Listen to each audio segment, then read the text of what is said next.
Fransiya prezidentidan Xitoy ziyoratida Ilhom To'xti masalasini o'ttirg'a qo'yish talab qilindi.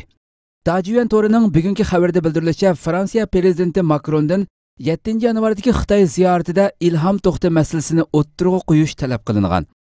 Ilhom To'xti gruppasiga mas'ul professor Mari Holzman va Germaniyada qurilgan Ilhom To'xtini qutqizish gruppasining raisi Anvarjon Apandi yaqinda Fransiyadagi kishilik huquq tashkilotlari qatnashgan yig'inda prezident Makronning Xitoy ziyoratida Ilhom To'xti va undan boshqa Xitoy turmasida azob chekayotgan vijdon mahbuslarining masalasini o'ttirg'a qo'yishini talab qilgan.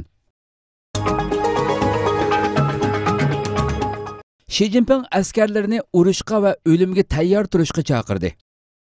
4 yanvar Qrim agentligi xabarida bildirilishicha, Xitoy raisi Xi Jinping shimoldagi Xebey rayonida ig'ir qurollar bilan qurollangan 7000 askarga xitob qilib, barliq askarlarni urushga va o'lishga tayyor turishga Xitoy Kommunist partiyasining buyruqlarini ijro qilib, davlatning harbiy kuchini namoyon qilishda qiyinchiliklardan hamda o'limdan qo'rqmaslik kerakligi haqida buyruq tushirgan.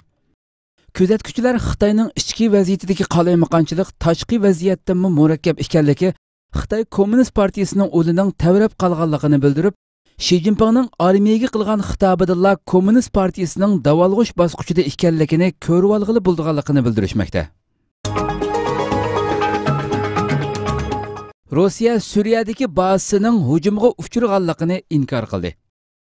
Yangi aktivistning 4 yanvardagi xabarda bildirilishicha, Rossiya Mudofaa ministrligi bayonot e'lon qilib, Suriyadagi Himayim harbiy bazasiga hozirgacha aniqlanmagan guruhlarning granatomyot bilan hujum qilganligi, hujumda 2 askarning o'lganligini, biroq 7 urush aeroplanining vayron qilinganligi haqidagi xabarlarning to'g'ri emasligini uqtirdi.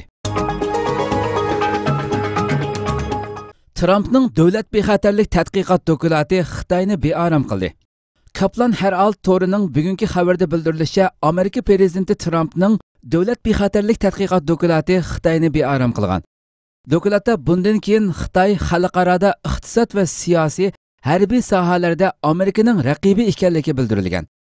Amerika prezidenti Trump muxbirlarga Xitoy xalqaro sahnalarda Amerikaning qimmat qarashi va manfaatiga qarama-qarshi bir maydonni o'ttirg'a chiqarib, Amerikaning bexatarligi va taraqqiyotini chiritmoqchi bo'lyotdi.